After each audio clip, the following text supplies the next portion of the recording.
Have you ever seen a fruit that looks like it's straight out of a fantasy novel? That's the dragon fruit for you. Also known as pitaya, this stunning tropical fruit is not only a feast for the eyes but also packed with nutrients.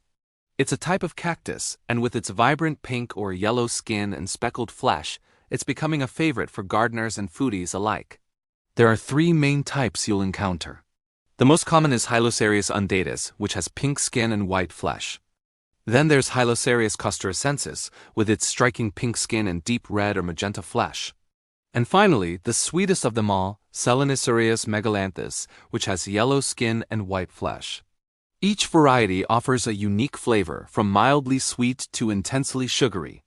The great news is you can grow this exotic wonder right in your own backyard. So, what does it take to grow your own dragon fruit?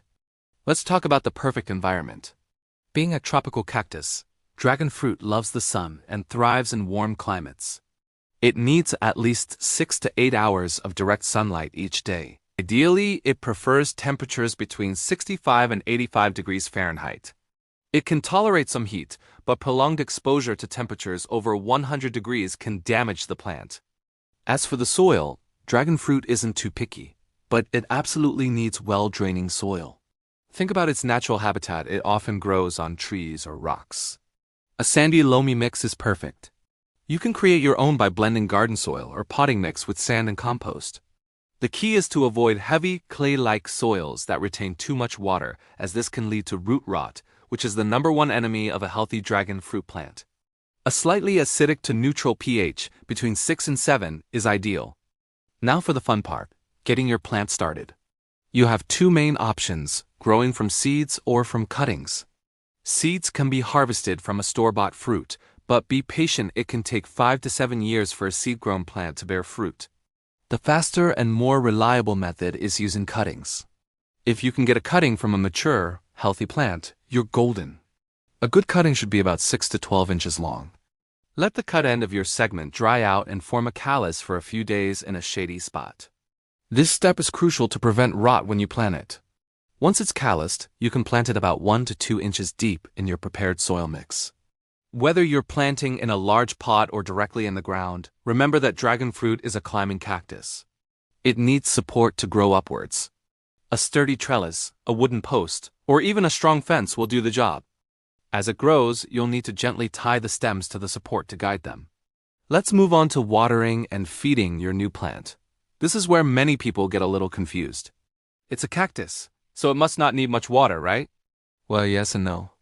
While it is drought tolerant, consistent watering is key for healthy growth and fruit production. During the growing season, spring and summer, water it whenever the top inch of soil feels dry, but be careful not to overwater. Soggy soil is a no-go. As for feeding, dragon fruit plants are hungry climbers. They benefit from regular fertilization. During the growing season, you can apply a balanced, slow-release fertilizer every couple of months. Alternatively, you can use a liquid fertilizer every 2 to 4 weeks.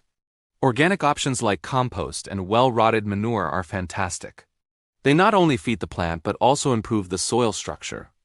A little boost of potassium and phosphorus before the flowering season can also encourage more blooms and, consequently, more fruit.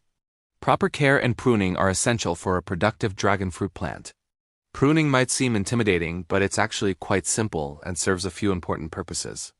It helps to train the plant onto its support, improves air circulation to prevent fungal diseases, and encourages the plant to put its energy into producing fruit rather than just growing more stems. The goal is to establish a main, strong stem that climbs your trellis. Once it reaches the top, you can prune the tip to encourage it to branch out and create a canopy of hanging fruit-bearing stems. After a fruiting cycle, it's a good idea to prune away the stems that have already produced fruit, as well as any weak, damaged, or overcrowded branches. This keeps the plant healthy and directs its energy towards new, productive growth for the next season. Think of it as giving your plant a haircut to keep it looking good and feeling great. Now for the moment you've been waiting for, the flowers and the fruit. Dragon fruit flowers are absolutely breathtaking. They are huge, fragrant, and typically white, blooming only at night for a single evening. It's a magical sight. Depending on the variety, some dragon fruit plants are self-pollinating, while others require cross-pollination from a different variety. If you only have one plant and it's not a self-pollinating type, you might need to play matchmaker. You can hand-pollinate by using a small, soft brush to transfer pollen from the stamen of one flower to the stigma of another. It's a delicate process but so rewarding. After a successful pollination, the flower will wither and a small green fruit will begin to form at its base. It will take about 30 to 50 days for the fruit to mature and ripen. You'll watch it grow and change color from green to that vibrant pink or yellow. This transformation is one of the most exciting parts of the growing journey. Patience is key here. Don't rush the process. A healthy, mature plant can produce fruit in several waves throughout the summer and into the fall. Finally, the sweet reward: harvesting your homegrown dragon fruit. How do you know when it's perfectly ripe? The color is your first clue. The fruit should be bright and evenly colored. The small, leaf-like flaps on the skin, sometimes called wings, may start to wither slightly at the tips. Give the fruit a gentle press.